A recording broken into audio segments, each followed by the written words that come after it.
Thank you. Good afternoon. Welcome. Mostly El Pasoans, maybe some from across the state and from across the country. My name is Steve Ortega. I'm a policy fellow with the El Paso Chamber, and I want to thank you for tuning in to a regular roundtable series that the Chamber is hosting, sponsored by the County of El Paso, also in conjunction with Borderplex Workforce Solutions, our good friend Leila Melendez. And today we're going to be talking about transportation.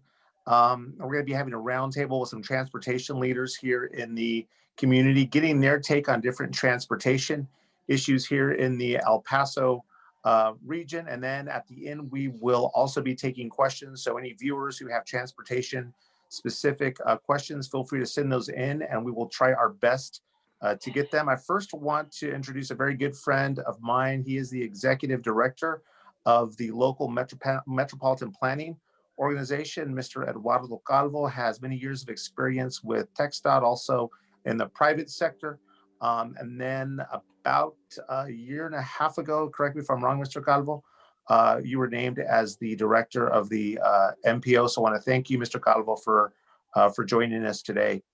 Also on our panel, we have Sam Rodriguez. Sam is a longtime city employee, and he's the director of Chief Transportation and Operations Director from the city. He has jurisdiction over transportation-related infrastructure within the city of El Paso, to include the airport, roadways, mass transit, etc. He's an engineer, a veteran of the United States military, and has worked his way up the city ranks to the position that he's in now. Mr. Rodriguez, want to thank you again for joining us. We also have Brian Smith, who is a local project manager here with Sundt. Sundt has been very active in the El Paso community, doing vertical and horizontal construction, a lot of hands-on knowledge and experience that they have, not only from their perspective of their El Paso office, but they have offices throughout the United States, I believe mostly in the southwestern portion of the US. And I want to thank Brian for joining us today. And then also, finally, we have Mr. Jose Reyes. Jose is with the local office of Dannenbaum. He is the regional manager of that office. Dannenbaum doing a lot of roadway construction, planning, doing some work on East El Paso right now, does work with TxDOT, also with the county and with local governments, and really has his ears to the ground concerning what's taking place with transportation here in our community. So I want to, first of all, thank all of the panelists for joining us. And want to start off the first question for Mr. Calvo, who's the director of the local planning organization. Mr. Calvo, we've seen a lot of activity here in El Paso over the last, I'd say, 15 years in terms of transportation infrastructure. Can you give us a brief history of where we are as a community, and in terms of opportunities for the future, what you think may be on the horizon? Sure, Steve. And again, thank you for the invitation. Steve mentioned, yes, I'm the director of the MPO. The MPO has really the two big activities. One is to do the forecast for the region. I'm not sure. I'm sorry. And so you know, we look at the future projections for employment and population and all that, and try to forecast what the future travel patterns in the region are going to be. The second thing we do is to program funds for projects. So, you know, we are deeply involved with the looking into the future, but also on the day-to-day programming of funds, and, you know, actively working with stakeholders to find the money to build our projects. So in the last 15 years, Steve, as you mentioned, you know, I think before that, there was a period of time where El Paso, I think, was really lagging behind the rest of the state in terms of getting funding for our priority projects here. But back in 2008, when the Comprehensive Mobility Plan started, that was a huge effort where the community really, you know, got together, identified priority projects, and that was, you know, tremendously helpful to go out and look for money for this. You know, we all know that Ted Houghton was a member of the Texas Transportation Commission, which is a very influential position in terms of identifying funds for projects, and and Ted ended up chairing the commission. So that was very helpful. So you saw a lot of construction starting in 2009, 2010, major projects throughout the region. The I-10 Americas interchange, for example, that was, I love that example. That was designed to be, built like in 25, 30 years, but given the good support that we had, we were able to identify the funds and build it in about 6 years. You see the two projects on Trans Mountain, heavy focus on finishing or completing Loop 375 on throughout different segments. The expansion of the Cesar Chavez border highway with the managed lanes that are no longer managed toll lanes. So that was a great thing. However, since Ted left the commission, I think there was a period of time where the region really needed to refocus and then come together and do a similar exercise in terms of identifying our priorities. So that's where we are right now, Steve, and I feel very, very comfortable right now where we are in terms of rallying all the other key stakeholders. We have identified our priorities very clearly, specifically the two projects on I-10, Plaza Borderland Expressway, and the project on Artcraft, which is to open up that gateway to the Santa Teresa area, and really reach consensus again and everybody to speak with the same voice. We've got some huge challenges ahead of us. The competition with other regions for funding is tremendous, but without having a clear message and consensus locally, we wouldn't be able to compete. We've got some monster projects in Dallas, Fort Worth, in Houston, San Antonio that we compete against. So, but I think we're on the right track, and I feel very comfortable with that. And again, of course, the chamber is one of our key partners in this effort. Thank you, Mr. Calvo. Next, I want to take it over to Sam Rodriguez with the City of El Paso. Sam, we just heard from Mr. Calvo some of the successes that we've had over the last 10 to 15 years here in our community, and a lot of it is results of some of the good work that some of the individuals that Mr. Calvo mentioned have brought back resources to El Paso. In terms of the City of El Paso's focus, you are overseeing transportation and operations. And a lot of times when we think about transportation, we're just thinking about roadway, but in reality, we're also thinking about mass transit. We're thinking about hike bike trails. We're thinking about the airport. What are some of the city's goals? I know that you and the city management have identified goals for transportation into the near term. What are some of the city's goals as it relates to our community's transportation infrastructure, not just related to roadways? Yeah, and thank you for the invitation. There's multiple goals, Steve, that we've been working on through the City Council adopted strategic plan. That really focuses on economic development and having the transportation infrastructure to support the economic development and the quality of life for our community. You mentioned the airport. The airport is obviously a very important transportation amenity for our community. We work very closely with our federal agency, FAA, to ensure that we continue to get funds to upkeep with the airport. We have non-aviation development that happens, and really been focusing on the Global Reach corridor out in that part of the airport that really helps sustain the airport. With the international bridges is the other big component of our transportation network. It really ties in a lot of international trade, as well as community ties into Ciudad Juarez. It's also very important. David Coronado has done a really great job in working with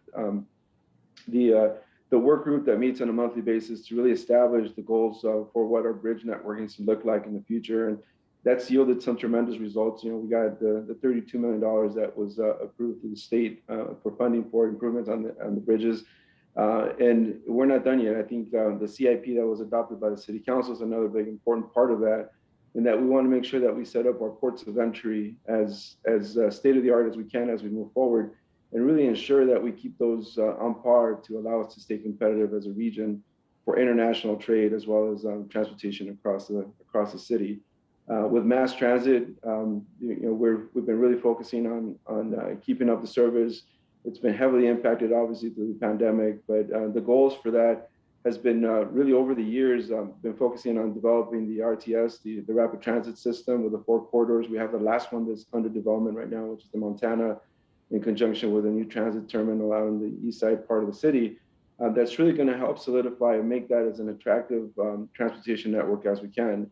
Working with Mr. Calvo and TxDOT, as well as some of the other partners like Paso Norte Health Foundation, El Paso County Water Improvement District, and even El Paso Electric, working with some of the corridors to really kind of focus on the bike connectivity aspect of our community, as well as another transportation link.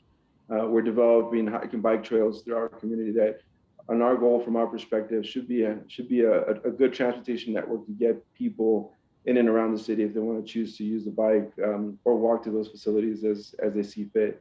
And that's really important that we have dedicated resources to that. So again, working with Paso Norte Health Foundation, they've been focusing on the Paso Norte Trail, that 50-mile corridor along the county. And right now we're in coordination with Paso Electric to really start take advantage of some of the corridors that they own to develop hike and bikes along those trails, as well as, again, the federal funding that comes through for projects like bike connectivity, as well as some of the hike and bike trails that we've been able to develop. Awesome. Awesome. Thank you. And thank you for all the good work that you do on behalf of the community. Next, I want to bring it over to Brian Smith. And again, Brian is project manager with Sundt, a company that is national in stature, but has really expanded in the El Paso market to include projects that you may have seen with the Housing Authority, also with Texas Tech, and then also transportation projects. But Brian, wanted just to get from the business perspective. David Jerome, the president of the chamber, always likes to hear from business. And so no better organizations to hear from than the likes of Sundt and Dannenbaum. But what made El Paso an attractive market for Sundt, and what has your experience been here in the El Paso community?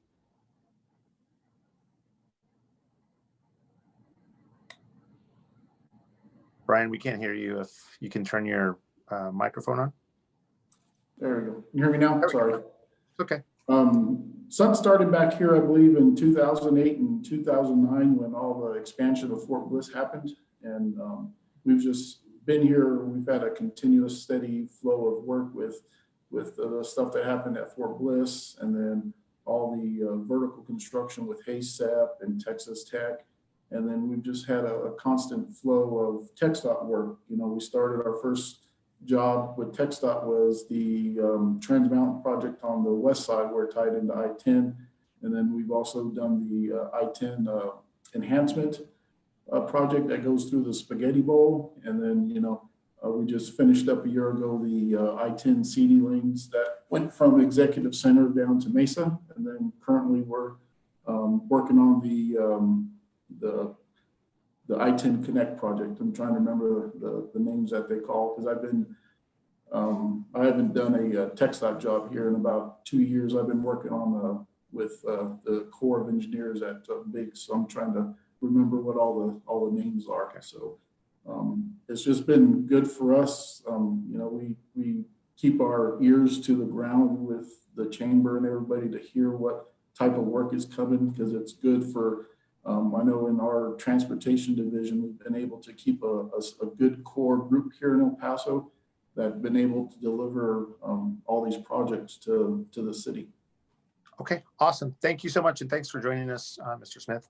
Next, I want to turn it over to Jose Reyes. And Jose, again, is with Dannenbaum, another company that is national in their stature, longtime presence here in El Paso. But Jose, also, if you could just give us from business perspective, the El Paso experience, some of the opportunities that you think we can, as a community, potentially take advantage of as it relates to transportation. Jose? Well, El Paso's it's been good to Dannenbaum. We started here back in 2000, really making on a contract with TxDOT, a PMC contract, which really we worked on that for about 6 years, helping TxDOT develop the previous mobility program that the chamber at the MPO had developed. You know, through that project, that contract, we did some very interesting projects. The one that's going on right now, the big one, is the Montana Winding project. So it's helped us really kind of establish our roots here in El Paso. You know, we've been able to maintain a good staff here. I think at the highest we've had here is 18 employees, and we're up to 15 right now, but we're looking to grow more. I think we have a very good I guess, a feeder program from UTEP, providing very good candidates for us. Pretty much everybody in our office, including myself, are UTEP graduates. So I think Awesome. our future, we really pleased with the students, the engineers developed through UTEP. So I think Paso has a lot of potential. I think through the MPO, looking out for the future and future development of the program that they're working on right now. I think there's a long, I guess it's a long-term prosperity for transportation of Paso. I think, and also the chamber establishing the mobility coalition is also going to help us to continue to get funding for all these projects that the MPO is advocating for El Paso. So I think the future is bright. Dannenbaum is really looking to continue to grow in El Paso. There's a lot of potential here. So we're really happy with the 10 years we've been here. We've been blessed to work with most agencies. We have a lot of projects with TxDOT, City of El Paso, with the RMAs, El Paso County, and Socorro. Socorro, a small town that we've really been able to partner with them to help them to develop their program to develop funding. So it's been a good 10 years, and we look forward to the next 10 years as well. Awesome. And Jose, and this goes for Dannenbaum and Sundt, very active in the community with the local universities, also in terms of community philanthropy. So I want to thank both organizations, just very involved in the El Paso community. I want to take it back to Mr. Calvo. And Mr. Calvo, David Jerome likes to say, hope is not a strategy. And you have seen from both the private sector perspective and the public sector perspective, the importance of business and political alignment when it comes to having our community's voice heard in Austin and in Washington, D.C. And you've been key in working with the chamber and other organizations to make sure there's alignment. Can you let the folks on the call know why it's important that our community speak with one voice, something that we've not always done, but something that we want to endeavor to do presently and into the future? But you like to talk about speaking with one voice, and can you just talk a little bit about why you think that's very important for a community like El Paso? Yeah, well, to put it in simple terms, if we don't speak with one voice, we're dead in the water. Again, because of the strong competition that we have with other regions for funding, or even nationally when we look at federal funding. The fact is that if we are not consistently speaking about the same priorities, why these projects are important for the region, for us, and in many cases for the state of Texas as well, and nationally, given our position here, if we don't have that, again, we're dead in the water competing against the other regions that actually do have that consistent messaging, and it's everybody. The MPO as an agency, we have to be saying the same things as our elected officials at every level, whether it's at the local level, the state delegation, even with our congresswoman at the same time. So all electeds have a big role. But what we were lacking, a few years ago that we now have is also the private sector. Because again, the private sector can do things that us as public sector employees cannot do, which is lobby, right? The private sector can do that. And again, when you look at other regions like, Dallas, Fort Worth, and Houston, they have very, very strong presence from the private sector as well. So it's not just, one group saying it or doing things. It has to be all of us, but speaking the same consistent message and showing that we are, that there is consensus, that we all agree what the priorities are. Because if not, it's very easy for the decision makers to blow us off and say, you know what, you guys don't know what your priorities are. There's always a lot of projects, a lot of need, and not enough money. So, go back and figure out what you want and then come back and ask us. Well, we can't afford to do that. That would be a waste of time. And so again, as we mentioned before, and having such a strong partnership here with the chamber, with the city, with TxDOT, the local district as well, and all the other partners, within the MPO, even the smaller municipalities, it's so important. We've got to have that consistent message and build that synergy to be successful. Yeah, and I want to add a little commentary because I believe 1,000,000% of what you just said. Unfortunately, this community has not always had that alignment, as you know, and I think we rested on the laurels of Ted Houghton from about 2004 to 2015. But now I think we're realized, because we have seen some victories, that the momentum needs to continue. So that alignment, and you've been a big part of that, as have the organizations on this call. Very important if we're going to continue to see progress in our community. Sam, want to return to you.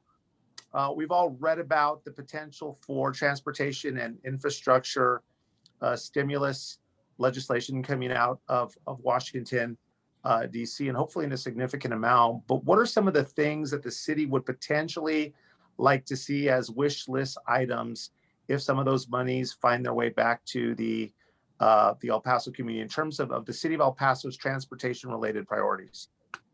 Yeah, Steve, I think it's very important that we work very closely with the MPO. I think we just had, as the RMS 2050 that we've been working on, really establishing what the priorities are for the city. We've had a lot of good dialogue with the city council to really establish some of the projects that we feel are going to keep us very competitive as we move forward. There's a big focus on modernizing our ports of entry. That can't be understated enough. I think when you think of the amount of trade and people that use our border crossings, that's one of the biggest priorities that we have when it comes to that. The airport as well. There's a big push on our side to really ensure that we're getting the funds to keep our airfield up, to really continue the development. The airport really is a big economic engine for our community and for our region when you think of what it provides in terms of connectivity to the rest of the world. So keeping the focus on that as well. Obviously, working with the state and TxDOT, the I-10 is a big project that we're all in support of, and making sure that we have that big connector that gets us across the country, and that we keep focused on that and we don't lose momentum on that. And of course, at the local level, is really keeping up with the state of repair of our infrastructure is really important. Making sure that we have the funds both at the local level, and if there's stimulus dollars, that we're able to get those to address some of our major corridors. It's no secret that our street infrastructure it's in bad repair in a lot of areas, especially in the older parts of the city. So it's really important that we stay on top of that. And then we're also working very closely with our economic development arm as well, with Jessica Herrera, and looking at what opportunities there may be from an economic development standpoint. I think the focus of the stimulus that's coming, as I understand it, is going to touch a lot of areas, to include public safety, to include economic development, transportation. And so as a city, we got to be able to leverage as much of the opportunities and the investment that we can into our infrastructure and into our services for our community. Yeah, and Sam, I think El Paso, as a border community, we're uniquely given the opportunity to capitalize on that international commerce and trade. I believe our region does about $90 billion a year, which would put us at number 3 on the U.S.-Mexico border, behind Laredo and San Diego, which presents plenty of opportunity and plenty of positives for the community in terms of the local economy. But also, those 18-wheelers do damage our roadways. And so the GAO came out with a report that says one 18-wheeler does the damage of over 9,000 vehicles. And so, as we can see on I-10 and some of the other roadways, our roadways do take a beating. And so need to continually plan, update, and improve some of that infrastructure. So I want to thank you for some of that good work. I want to take it back to Brian, who is with Sundt. You're a on-the-ground practitioner. You mentioned you do some work over at the airfields over at Biggs and some of the federal projects. But if money does open up coming in from Washington, D.C., being on the ground, being a practitioner, what do you see as some potential opportunities for El Paso in terms of future projects? As far as the future, I mean, there's, I know we're set up here in El Paso now to be able to handle these larger jobs that are coming away, because we did the I-10 Connect, and we're working on the US 54. I call it the spaghetti bowl, because I was raised here in El Paso, and if you think about it, those are the 2 largest jobs that TxDOT has ever built here, and we're currently building them. So I know as far as Sundt, we're set up, geared up, ready to go for these larger jobs that are going to be coming out here with the rest of the I-10 jobs and the stuff that's coming out on the northeast, and then working on the rest of Loop 375. So I mean, we're ready to go to do that, and then we're also helping out with TxDOT does design reviews with constructability, and we offer our comments to them and suggestions and things like that to help make things more constructible. And at the end of the day, that drives the cost down to projects to allow more money for other things that happen here. Awesome, very good. Also wanted to go back to Mr. Reyes with Dannenbaum. I'll ask you the same question. You're a practitioner, you're on the ground, born and raised in El Paso, understand this community very well, but have a unique perspective because you've been working for many years within transportation over with Dannenbaum. But just taking maybe your Dannenbaum hat on and just as a member of our community who's informed, where do you think we have some opportunities if the spigot does open in Washington in terms of projects for this community? Well, I think as Eduardo can attest, I mean, we have a long list of projects in the MTP that don't have funding right now. I mean, we need to really, as a community, focus on those projects that are priority and really get them ready. I think the projects that are going to be furthest along in development are the ones that are going to get funding. So we have to really look at our list of projects that are already in the MTP and ready to go, and they need environmental or whatever they need, just get them ready for that. I guess typically they want to do shovel-ready projects, so we got to really get our shovels ready so that when the money does come, we're ready to start competing for those projects. So I think that's the main thing as a community. We all have to just prepare ourselves best we can to really compete to get those dollars. Awesome. And for those of you who don't know, I know there's some that are very informed on this call on transportation and some that are just learning, but Mr. Calvo's organization, the Metropolitan Planning Organization, is made up of over 24, mostly, but not exclusively, elected officials from the region, to include El Paso and southern New Mexico. And his organization has adopted a planning document. But Mr. Calvo, going back to you, in terms of from your policy board and the top priority for our region, what is that, and why is it that particular project? Well, Steve, the policy board adopted what we call the Regional Mobility Strategy 2020. That was adopted by our board in December of 2019, so it's more than a year ago. But that was after we did a pretty extensive analysis of all the projects that were on the books, and this project, and I'm referring to what is now called the Downtown 10, going back to Brad's. Brian, the way that TxDOT names different projects, right? Segment 2, but this is a piece along I-10 that goes through the downtown area. I mean, we all know that I-10 is our lifeline. It's the backbone of our transportation system, and it needs real reconstruction. It is literally falling apart. Especially the pavement. So it's a great opportunity to not just rebuild what we have, but also add more capacity to that piece of I-10 to prepare for the future, because our forecasts and even considering COVID and all that, the forecasts for traffic on I-10 are going to be growing at a very quick pace, and that piece of I-10 is a bottleneck. We've got 4 lanes to the west of downtown. We've got 5 lanes to the east of downtown. But that depressed section only has 3 lanes per direction. So it's a really good opportunity to remove that bottleneck, expand capacity, and provide the capacity that we're going to need for I would argue even today, because we already have bottlenecks in that segment, but really prepare for the future for what's coming. So that project clearly, rose to the top. We've got another project on I-10 as well, which is segment 3, which is adjacent to that project that would go roughly from the Spaghetti Bowl to Airway. That area needs a lot of operational improvements there. It's a terrible bottleneck because of all the ramps that we have in there and all that, plus the fact that it also needs a reconstruction. So those two projects, along with the Borderland Expressway, which is, also known as the Northeast Parkway, that would complete a bypass to the northern part of the metropolitan area. That is a third priority project that the board, recognized, but again, it was based on good quantitative analysis, and it's got the support of all the policy board and other groups as well. So we're excited about that.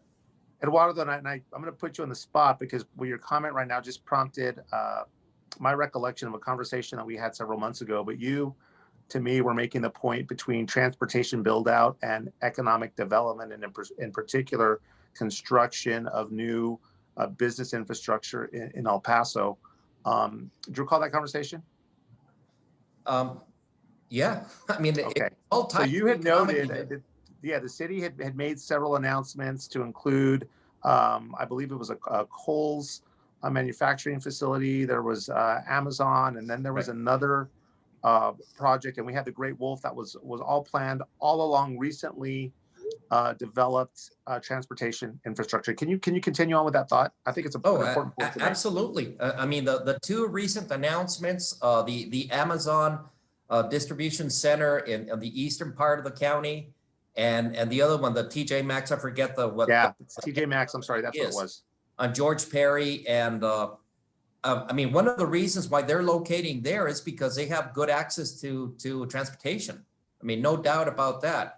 I just drove by the last week to the construction of this Amazon distribution center. It's amazing how quickly they're going, and business doesn't wait. Once they have a project, they go, and they recognize the fact that we've had some pretty good transportation projects there, improving the transportation network, but all the good jobs that are coming into the region. So we're very excited about that as well.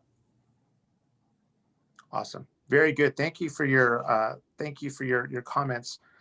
Want to thank everyone on this group. Nora, if there are any questions, please let me know. But I think what everyone on this group will underscore is the need to continue planning. Certainly the communities that El Paso competes against don't stop planning. They don't put a pause on the planning button. And those communities that have seen failures in planning right now are really playing catch up. And so a lot of you have read about what's taking place in Austin with their I-35 reconstruction project, close to an $8 billion reconstruction project to add some capacity on I-35 because Austin did not plan 25 years ago. Hope we don't do that here in El Paso. The portion of I-10 that Mr. Calvo is speaking about downtown, TxDOT's projections show that by 2043, if capacity is not increased, average speed there is going to be 17 miles per hour. Simply unacceptable from an environmental perspective, from a logistics perspective, from a quality of life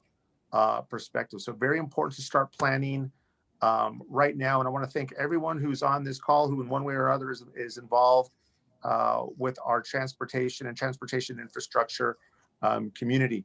Nora, before I end it out here, do we have any questions that have come in?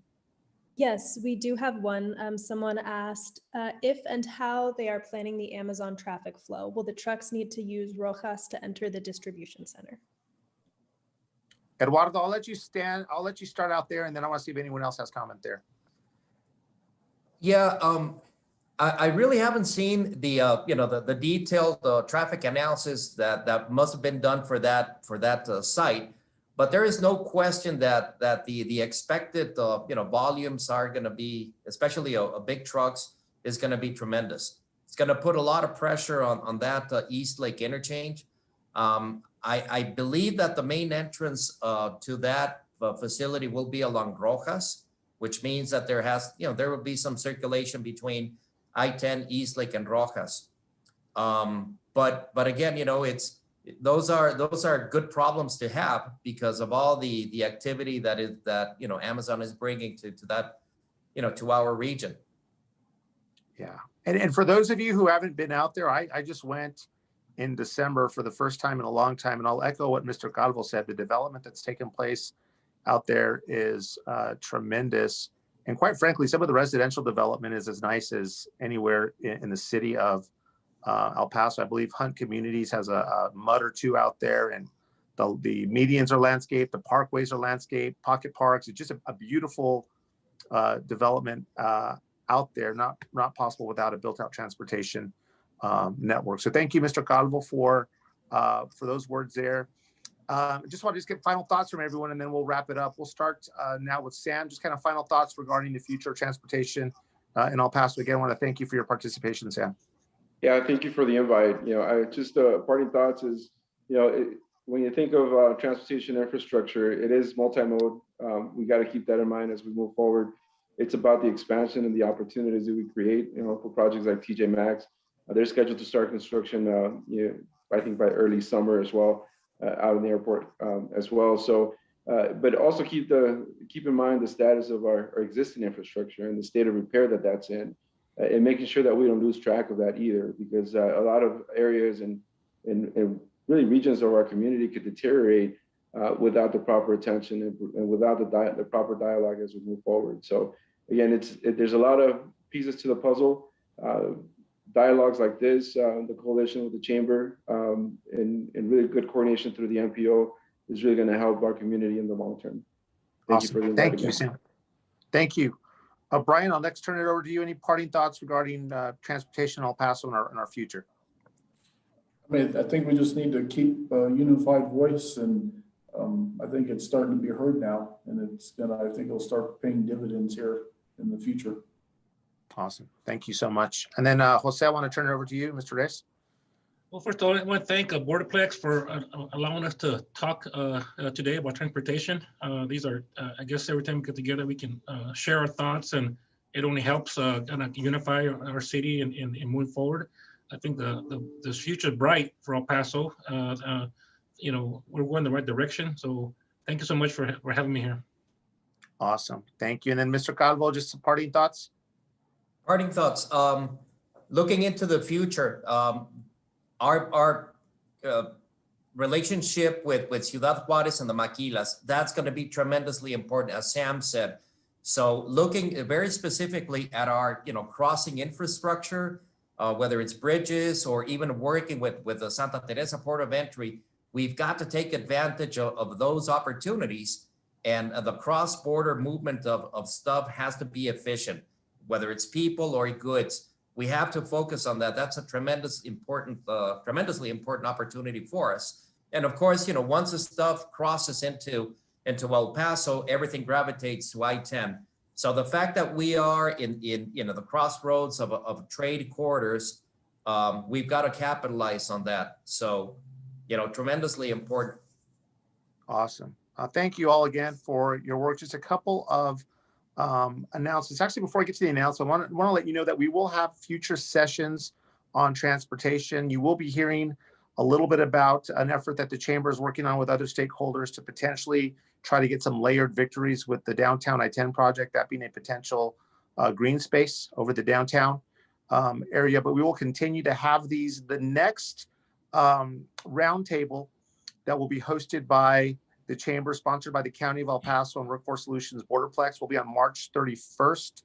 And the topic there will be women in the workforce.